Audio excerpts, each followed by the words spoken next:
communiqué du Conseil des ministres du 18 janvier 2023.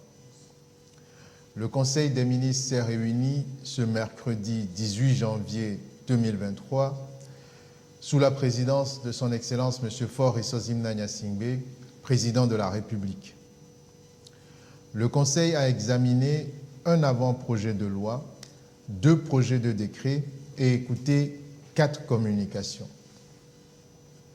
Au titre de l'avant-projet de loi, le Conseil a examiné et adopté l'avant-projet de loi sur la répression du faux-monnayage et des autres atteintes aux signes monétaires dans les États membres de l'UMOA. Ce texte fixe les incriminations et les sanctions relatives au faux-monnayage en prenant en compte les agissements tels que la contrefaçon et la falsification des billets. Il détermine également la responsabilité pénale des personnes physiques et des personnes morales, le régime des peines applicables et les pouvoirs de la BCEAO en matière de centralisation des signes monétaires saisis. Au titre des projets de décret, le Conseil a examiné en première lecture un projet de décret fixant la nomenclature, les modalités et les conditions d'implantation et d'exploitation des installations classées pour la protection de l'environnement. L'étude de ce projet de décret, qui s'inscrit dans la mise en œuvre de la réforme R6 de la feuille de route gouvernementale 2020-2025, relative à la réforme de la législation environnementale, sera poursuivie lors d'une prochaine réunion du Conseil des ministres. Le Conseil a ensuite examiné et adopté un projet de décret déclarant d'utilité publique et autorisant les travaux d'équipement et de raccordement du forage de 40 m3 par heure, si à Apédokoé, au nouveau château de 1300 m3 en construction à Sagbado. Le forage d'Apédokoé d'un débit de 960 m3 par jour est pris en compte dans le dimensionnement du château d'eau de 1300 m3 de Sagbado pour permettre l'accès aux services publics d'eau potable des populations du Grand Lomé et de ses environs. Ce projet d'amélioration de l'alimentation en eau potable de Lomé, qui s'inscrit dans la feuille de route gouvernementale, permettra à environ 250 000 habitants de Sagbado et ses environs d'avoir accès à l'eau potable et d'améliorer les performances techniques et opérationnelles de la Société togolaise des eaux, TDE, en matière d'exploitation du service public d'eau potable.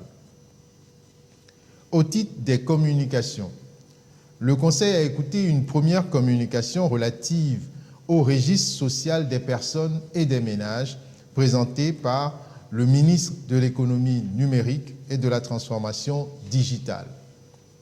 La mise en place du registre social des personnes et des ménages constitue l'un des projets prioritaires envisagés par notre pays pour renforcer l'inclusion sociale et l'harmonie et consolider la paix au Togo conformément à l'axe numéro 1 de la feuille de route gouvernementale 2020-2025. Suite à cette communication, le Conseil a donné des orientations pour la mise en place de ce registre par le biais d'un principe déclaratif et volontaire permettant ainsi aux personnes enregistrées de pouvoir, selon des critères sociaux à définir, bénéficier de programmes de protection sociale du gouvernement.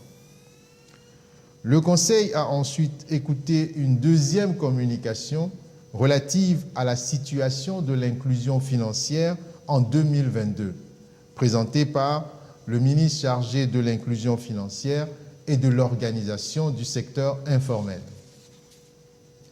Au cours des dernières années, et grâce aux actions entreprises par le gouvernement, le taux d'inclusion financière est passé de 72,5% en 2016 à 81,5% en 2020, soit la deuxième meilleure performance dans l'UEMOA.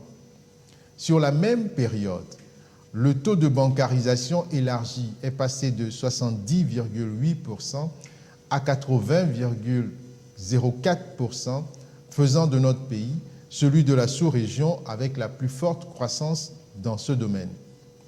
En outre, le taux global de pénétration géographique des services financiers du Togo est passé de 81 points en 2016 à 422 points en 2020. Ces performances enregistrées ont été stimulées par des mesures incitatives prises pour protéger le pouvoir d'achat des populations et inciter le déploiement des institutions de microfinance en leur apportant un soutien spécifique. Ces actions ont notamment permis de financer 21 524 personnes dans la région des Savanes pour un montant mobilisé de près de 1,8 milliard de francs CFA.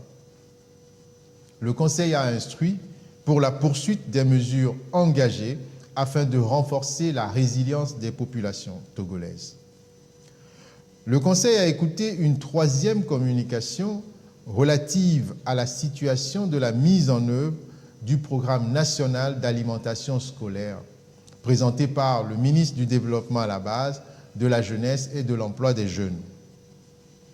La présente communication vise à faire l'état des lieux des cantines scolaires et partager les perspectives envisagées au titre de l'année scolaire 2022-2023.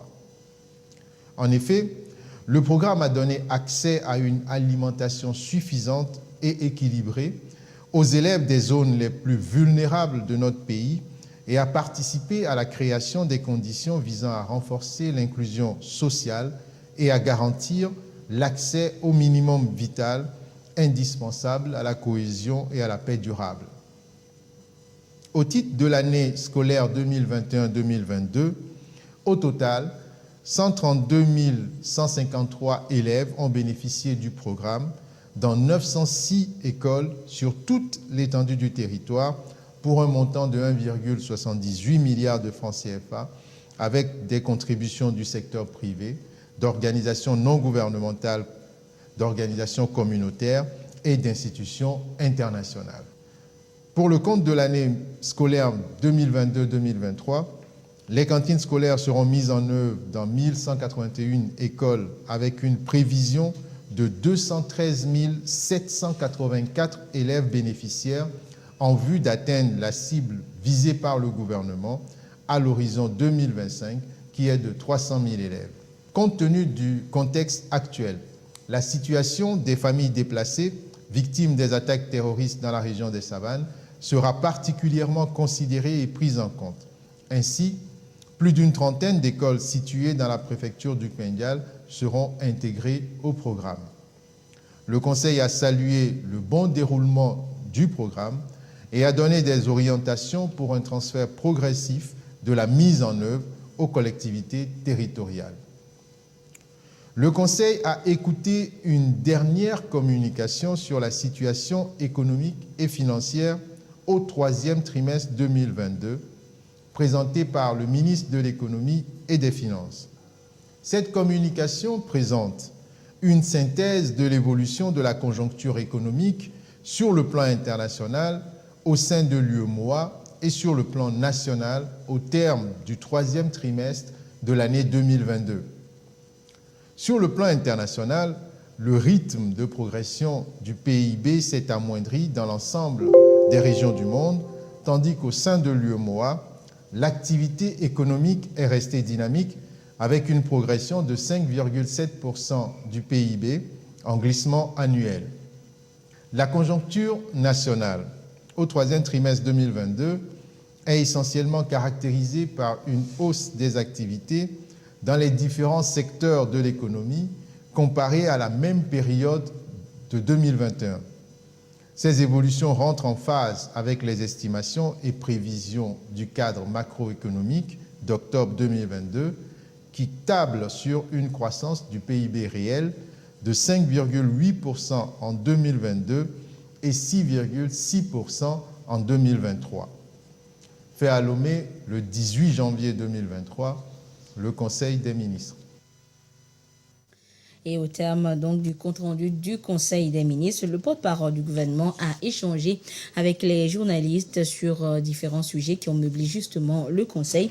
Et parmi ceux-ci, l'avant-projet de loi sur le faux monnayage. Que dit cette loi sur le refus des pièces et billets usagés par les populations sur le marché? Je vous propose un extrait de la réponse du ministre de la Communication.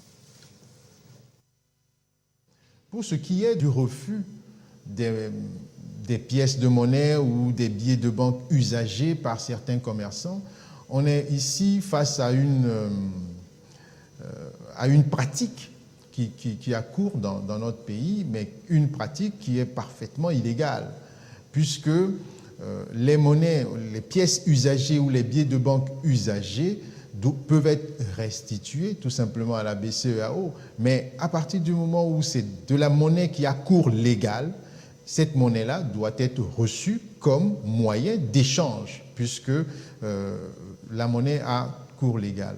D'ailleurs, le 30 novembre dernier, la BCEAO, dans un communiqué, a rappelé cette exigence à tous les pays membres, enfin en tout cas les pays membres de l'UMOA, et aussi il y a eu une communication pour sensibiliser les commerçants sur ce que une pièce usagée ou un billet de banque usagé n'est pas un billet de banque qui a perdu son cours légal. C'est un billet de banque qui reste usagé et qui peut être récupéré dans le circuit de la BCEAO et détruit afin que de nouvelles pièces ou des nouveaux billets de banque puissent circuler. Au total, refuser de recevoir en paiement d'une prestation une pièce de monnaie ou un billet de banque usagé est contraire à la loi.